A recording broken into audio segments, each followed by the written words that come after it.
Hello, everyone who's already joined us, and welcome. My name is Morgan Johnson. I'm Vice President of Academic Innovation and Operations here at UAGC. I'll be the host of our session this morning, Employing Curricular Analytics and Curriculum Development. Some quick housekeeping. So by joining us today, you acknowledge the session is being recorded and will be shared with TLC related materials. Microphones will be muted, but we encourage you to post questions and comments in the chat. Also, we have enabled live transcription. So if you'd like to use it, just click the live transcription button at the bottom of your Zoom window. I am pleased to introduce our speaker, Dr. Greg Heilemann, the University of Arizona Vice Provost for Undergraduate Education.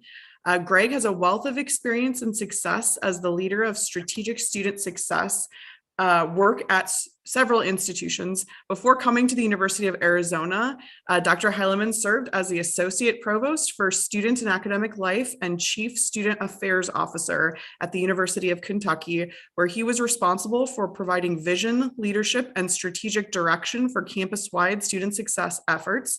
He also served as the Associate Provost for Curriculum and then as Vice Provost for Teaching, Learning, and Innovation at the University of New Mexico, where he led campus-wide student academic success initiatives that produced all-time record retention and graduation rates. Dr. Heilemann is a professor of electrical and computer engineering. He holds an MS in biomedical engineering and mathematics from the University of North Carolina, Chapel Hill, and a PhD in computer engineering from the University of Central Florida. Please help me welcome Dr. Heilemann. Hello, all. So nice to be here with you. Can you, I guess, hear me okay? Thumbs up?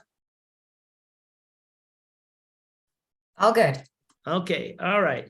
I'm going to go ahead and share. Thank you for the introduction, Morgan. I really appreciate it.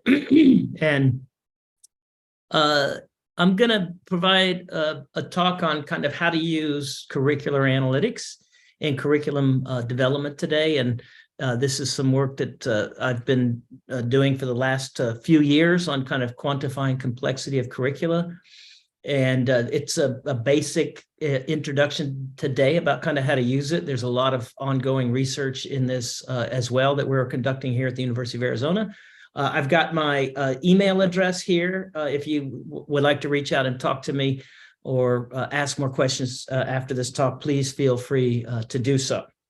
And so one of the motivations for this work was a student that when we were working on trying to kind of improve success metrics at the University of New Mexico. In fact, I had an undergraduate student who said, you know, trying to figure out how to build a path to graduation, it's kind of like I'm trying to build a puzzle, but they're not showing me what the whole picture looks like.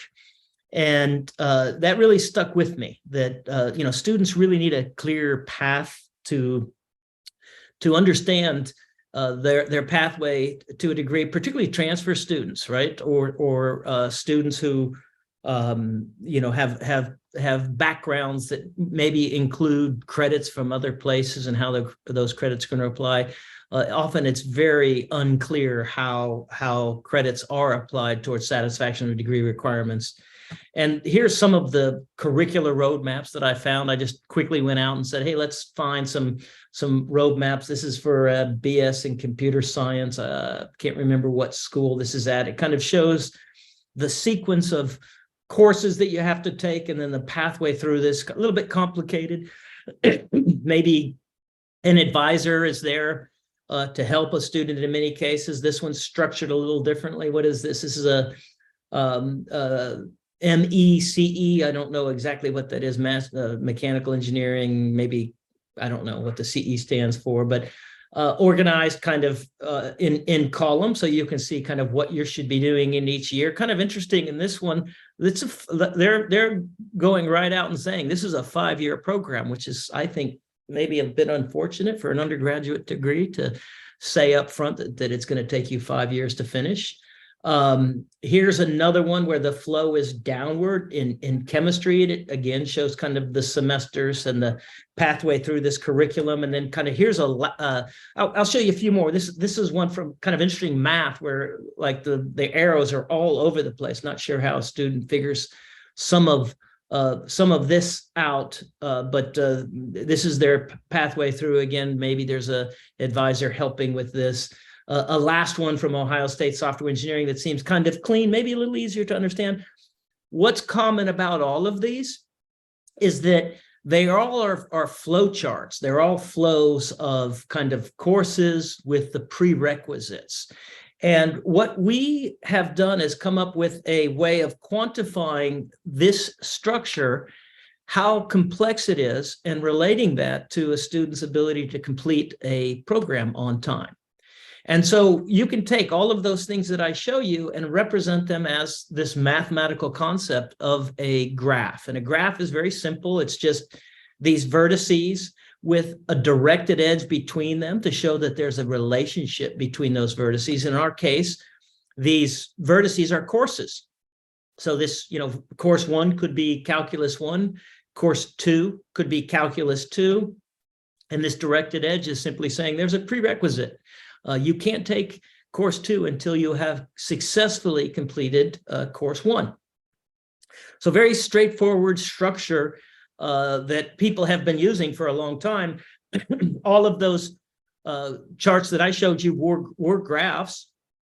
And we were, what we did is we took that framework and we constructed something that we call a curriculum graph. And then we were able to actually start to build some predictive analytics tools around the structure of these curriculum graphs. And it turns out that curriculum graphs, even for the same program at different institutions, are dramatically different, which leads to this question: are some perhaps better than others in facilitating a student's timely graduation? And so we came up with this curricular complexity metric. And sorry, I'm missing the reference there. I'll make sure to add that, and I can send these slides out if you're interested in them. But the framework that we came up with looks at the complexity of curricula and breaks it down along 2 components: how you teach, right? And we refer to that as the instructional complexity, and how you structure your curriculum. How do you make the prerequisite graphs that I just showed you? How do you organize them? And again, moving some learning outcomes between classes can change the prerequisite structure of a curriculum. And so one of the questions that we wanted to ask at the outset of this work is, well, if you just change the structure, can you change outcomes? Can you improve student outcomes without changing how you teach, just changing how you structure a program? And it turns out that you can, which is quite interesting, right? So maybe you don't change anything about what you're doing, but you change the curriculum a bit. It can lead to improved student success outcomes. And what we've been able to demonstrate over and over again at many different institutions is that this curricular complexity metric, in particular structural complexity and student success in terms of a student's ability to complete a program on time, they're inversely related. As structural complexity increases, we know that the ability to complete a program decreases. And we have a toolbox that we created and have made it available as open source, as well as a website where you can upload your curriculum. We'll provide an analysis and return it to you. More recently, we've added this ability to kind of simulate scenarios. Like, what if we were to change this curriculum in this way? What's the expected impact on graduation rates? We've also, why is that important? Because in many cases, if you make a change to a curriculum, it can take 4 years to understand what it's doing to your 4-year graduation rate. So the ability to simulate that and maybe predict outcomes is important tool. So it's a Monte Carlo simulation capability that's in this toolbox that I just mentioned. And also the ability to optimize a degree plan around various criteria that a student might have. Like I'm a student who can only take 12 credit hours per term. I need a plan to complete, and I'm bringing these credits with me as transfer credits. Give me a completion plan. And so we have some optimization toolbox essentially in the toolbox that can do this for you. So let me talk a little bit more about this decomposition of curricular complexity into kind of the instructional and the structural component. And we can start to ask questions like, what would happen if I improved Calculus 1, pass rates by 5%, or improved grades in there? What might our graduation rates look like? So this is something that I talked to you about. What would happen if I restructured the gateway sequence in our engineering pathway? So, or some STEM pathway that you might have at UAGC. There might be a STEM pathway that has very structured organization, and if a student gets off track early, it really makes it hard to complete on time. What would happen if we structured that? What's the challenge here? Well, and most places there's this really pride of ownership in the curriculum, and often it's stated like this: faculty own the curriculum and stay out of our business. So in many cases, if advisors or others try to get involved in trying to improve the curriculum, they can have a difficult time with faculty. What we found, however, though, that by having metrics that you can share and discuss with faculties, not saying you must reduce complexity, but why is this place doing it so much differently? Is it effective what they're doing? Just getting people to think about that can often lead to curricular changes that lead to improvements. One place that did this holistically across the board is Rick Miranda, who's, it says provost of Colorado State now, he's interim president at the moment. But he said that, a lot of times the student success efforts that you implement on campus don't really involve faculty, which is kind of surprising because students are spending, the majority of their time, academic time, with faculty. So they'll be, you see this all the time, maybe in the Chronicle of Higher Education, somebody's reporting that they've got a chat bot, or, they're restructured how they're doing tutoring, or all of these types of things that don't directly involve faculty. And what Rick Miranda was talking about is the fact that by engaging with faculty and giving them tools where they can assess the complexity of their own curricula, they can play a meaningful role in student success, and they do appreciate that. It is what they control, so let's engage with them on that. Here's an example of this is actually a degree planning tool that we built. This is software that we built, and I can't remember what school this is at, but this is just showing, if you start in an even year, this is your path to graduation. You start an odd year, it might be different. And this is that same graph that we talked about. We've created this ability to hover over this course, this finance course, and you can see in red, these are all of the courses that you must pass before you can take this finance course in the third term. And once you take it, it opens up these other courses later on in a curriculum. So just by looking at this, you might get some sense that this is probably a pretty important course in this curriculum. And is it possible to quantify that? Here are some factors that we came up with that we found do a good job of quantifying that. The first is this notion of a delay factor. If you have very long pathways in your curriculum and you are a student who doesn't take or pass one of the courses on that path in a given term, you are by definition delayed in completing the path, which could lead to a delay in graduation, depending upon how long the path is. So we named that the delay factor. Blocking factor is very simple. It's just the number of courses that are blocked if you are unable to pass a course. Courses that require that prior course as a prerequisite. If you can't pass it, you can't take the follow-on courses. So it is blocking your ability to enroll in other courses. That course that I just showed you, that finance course, that looked like a very central course in the sense that there were a lot of courses that you had to take to get to the course, and once you got to it, it seemed to open up the rest of the, to a number of important courses later on in the curriculum. So it's important. Sometimes it's important to identify these central courses, right? Because they tend to be very central to the discipline as well. They tend to be very important courses. Degrees of freedom in a curriculum is kind of a measure of if a student gets off track or they're not following the plan, how easy is it to restructure the curriculum and still graduate in 4 years? a curriculum with high number of degrees of freedoms, that's easy to do. In some STEM disciplines that are tightly prescribed, there's very low degrees of freedom in the curriculum. Now, what we found is that if you simply take the delay factor in a curriculum and the blocking factor in a curriculum, that is a good measure for the structural complexity of the curriculum, in the sense that it tends to very closely follow the ability of a student to progress in that curriculum. Here's a very simple example of these these metrics, and I'm just going to focus now on delay and blocking.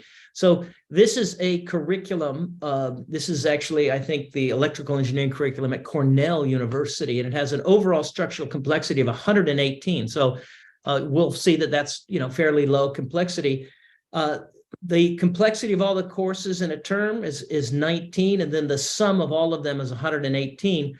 And in order to compute this delay plus blocking, I'll hover over calculus 1 here.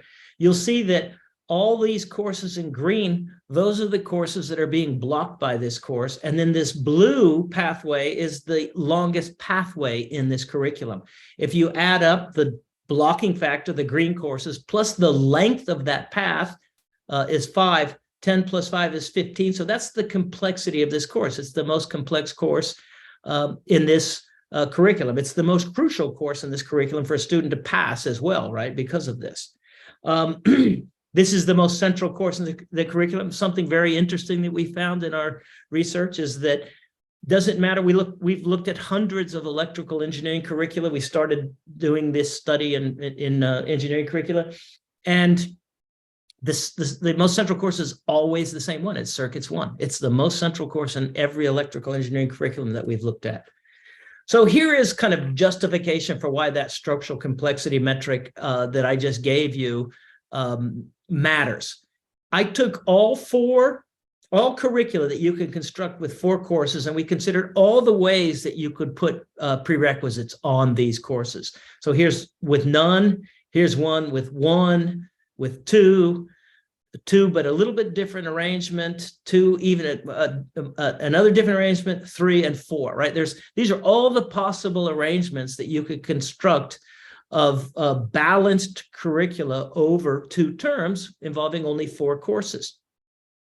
And inside each of these is the delay plus blocking factor, right? So there is no pathway here. So there's only a delay factor of 1 here. There's no blocking at all. This one you can see has it's on a path of length 2, and it's blocking 1 course. So its complexity is 3. And so you can go through and compute all of that, and you'll see that as you do that, there's increasing complexity. This is the most complex course. You can also see it's going to be the hardest to complete, because if you don't pass this course in the first term, you can't take 2 other courses. Same with this course, V2. And so it's the most difficult to complete. When you run a simulation, you give a student 4 terms to complete this 2-term plan. And if you do just a 50% pass rate, 72% of the students are going to complete that first curriculum that had no prerequisites, but only 27% are going to complete that other one. And you'll see that this is a monotonically increasing according to the complexity, and the complexity is monotonically increasing. So it turns out to be a pretty good measure of a predictor of how students might progress in your curriculum. We took all of the curricula at the University of Arizona, and we assessed their program complexity, and we did a logistic regression, and we found that as complexity increases by about 60 points, you lose 1 point in the 4-year graduation rate here. Doesn't impact the 6-year graduation rate really at all. So what we are seeing at the University of Arizona is for high complexity programs, it's difficult to graduate in 4 years, but it doesn't really impact the 6-year graduation rate. The provost folks is very interested in improving the 4-year graduation rate here. So we're taking a look at how we might reduce complexity of some of our programs in a way that maintains the quality of those programs.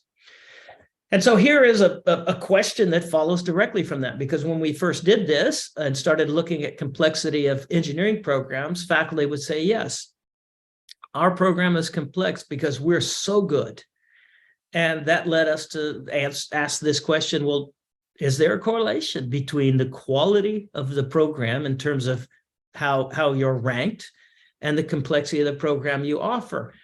And it turns out that rankings are about the best surrogate out there for judging the value of a program, how the quality of a program, I should say, right? And so we're using rankings, as imperfect as they are, as a measure of the quality. If you look at the top 20 schools, let's say in the engineering rankings, and again, I did this on engineering, but it applies in other areas. I did this on engineering because I was just in an engineering program when I did it. If you look at the top 20, everyone would agree, yeah, those are those are good schools in engineering, right? So what we looked at, we did this for two different, we did electrical engineering, we did computer science. We used US News and World Report ranking for electrical engineering, and then there's a CS rankings .org that we used for computer science. And then what's interesting about engineering, electrical engineering, is that all of the programs we considered had ABET accreditation, and ABET stipulates the program learning outcomes. So that you can't say, well, one has different learning outcomes than the other. They have the same learning outcomes. So that is an interesting feature that kind of normalizes the in terms of what the learning is within those curricula. I showed you this Cornell curricula before that has a curricular complexity of 118, just to get a sense of the variability here. And I went through these metrics with you to get a sense of the variability. Here's a different school that has a curricular complexity of 485. Right? Almost 4 times more complex. Actually, it is more than 4 times more complex than the one I showed you before. Now, here's the same course that I showed you before that had a overall structural complexity of 15, Calculus 1. In this curricula, Calculus 1 has an overall structural complexity of 37. There are 27 other courses in this curriculum you can't take until you pass Calc 1. And there's a path of length 10 in a curriculum that's structured over 8 terms. So in this term, in the 4th term, you'll see that there are 3 courses that if you don't execute perfectly on them, you will be delayed, almost certainly in graduating. So turns out there's just a lot of variability over these programs. Most central course is the same as the most central course in the other curriculum, Circuits 1.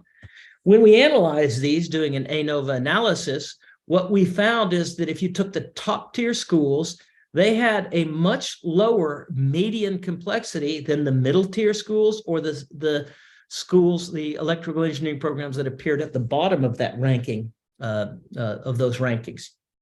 And these dots are kind of outliers. So this is a box and whisker. This notch is kind of a confidence interval estimate, right? If these things are disjoint, it kind of indicates that you probably have statistical significance. So this is saying that there's a statistical difference in the complexities of the programs for EE programs that are offered by schools according to the ranking of the institution. And when we did computer science, we found something very similar.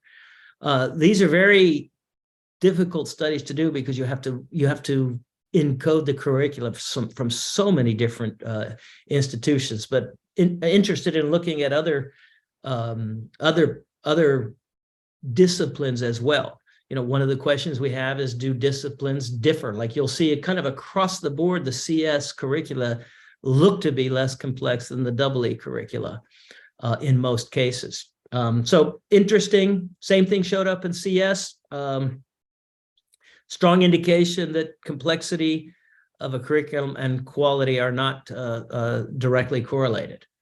Here's the last little example I want to show you of how you might use curricular complexity, and it's in Gateway course redesign. So the first course in all of those curricula that I've showed you, and almost all STEM-based curricula, is Calculus 1.